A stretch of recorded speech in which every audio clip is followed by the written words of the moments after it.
Part 2, The Fall of Cardinal Wolsey and Cromwell's Rise. England, 1529. The air in London is thick with whispers, Cardinal Thomas Wolsey is falling. For years, he had stood as the second most powerful man in England, a force who shaped the fate of kings and kingdoms. Now, he is a man abandoned, a once mighty figure cast aside by King Henry VIII, the very monarch he had served with unwavering loyalty. In the halls of York Place, Wolsey's grand residence, servants move in silence, aware that their master's fortunes are crumbling. And watching it all, Thomas Cromwell. Cromwell, Wolsey's most trusted aide, has seen men fall before. But this is different. This is not the downfall of just any courtier, this is the destruction of a man who held the king's ear, the architect of England's diplomacy, the one who pulled the strings behind the throne. And Cromwell? He is just a blacksmith's son. A commoner. Yet, he knows power when he sees it slipping away. Small Blue Diamond. The fall of Wolsey. Wolsey's crime. Failure. For years, Henry VIII had been desperate to rid himself of Catherine of Aragon, his queen of 20 years, who had failed to give him a son.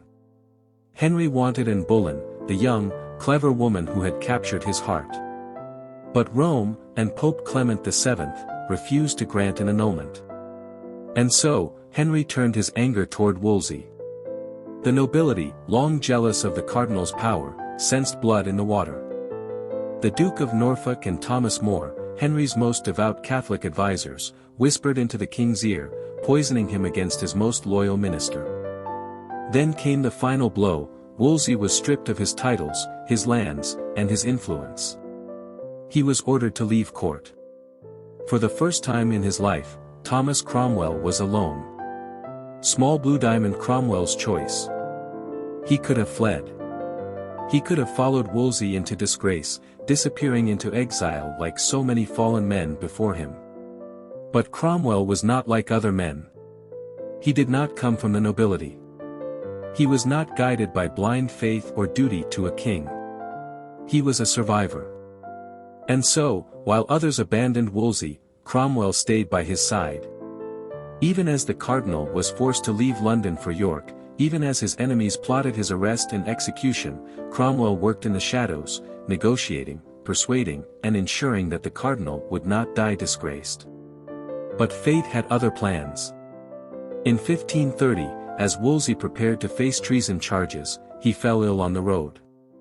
He would never reach trial. He would never see the executioner's axe meant for him. He died, alone and broken. Cromwell had lost his master. But he was not done. Not yet. While the nobles feasted over Wolsey's fall, Cromwell walked into the lion's den. With nothing but his mind, wit, and unshakable will, he stepped closer to the king, closer than anyone expected. He did not beg. He did not scheme. He simply worked. He became indispensable, handling Henry's legal troubles, managing finances, and outmaneuvering enemies before they even knew he was a threat. And the king? He noticed. One by one, Cromwell replaced Wolsey's enemies with his own allies. One by one, he dismantled the power of the church in England, preparing for the day when Henry would break from Rome forever. And Anne Boleyn? She was watching, too. She saw the man who could do what Wolsey could not. The man who could make her queen. Thomas Cromwell had risen. But in Henry's court, the higher you climb, the further you have to fall. And he was only getting started.